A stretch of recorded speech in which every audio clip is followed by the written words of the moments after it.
right there. Now, it's unfortunately that blue highlighted thing is hard to read, so I'm going to read it again. This is the part of the sign-up that is hidden.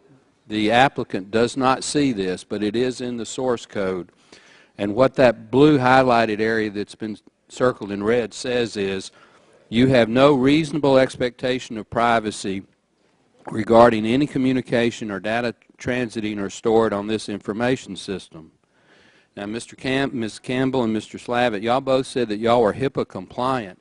How in the world can this be HIPAA compliant?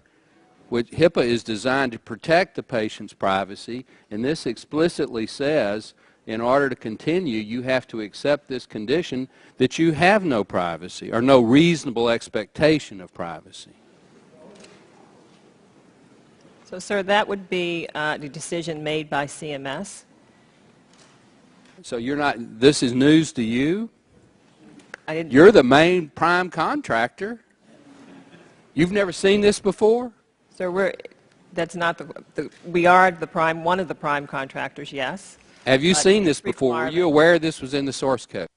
This requirement is... Are you aware this was in the source code, yes or no? Yes. You were aware, okay. Do you think that's HIPAA compliant? How can that be? You know it's not HIPAA compliant. Admit it. You're under oath.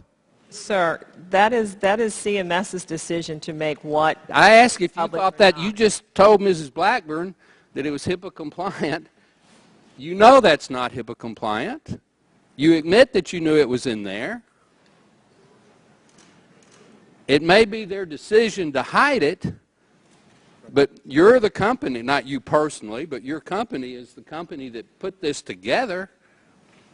We're telling every American, including all my friends on the Democrat side, and they're huge privacy advocates. Diane DeGette is co-chairman of the Privacy Caucus with me. But you're telling every American, if you sign up for this or even attempt to, you have no reasonable expectation of privacy. That is a direct contradiction to HIPAA, and you know it.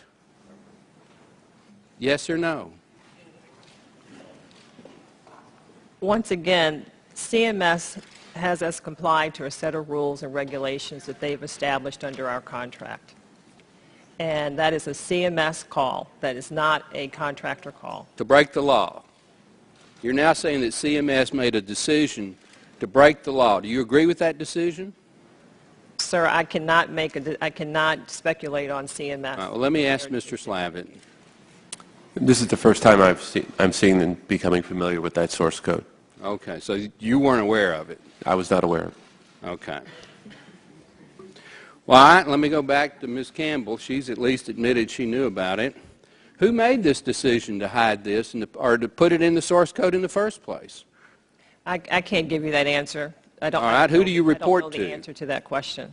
Was it some junior underling at CMS? Was it the director of CMS? Was it? I mean, who generally made decisions at the policy level that your company interfaced with?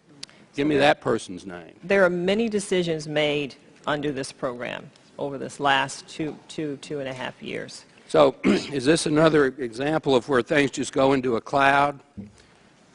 I mean, all you are is a contractor that spent $300 or $400 million. No. So it goes to some amorphous cloud, and then it comes back from down on high. Who wrote that? I am not clear as to who wrote that. Do you well, let me ask it this way: do you think that should be in the?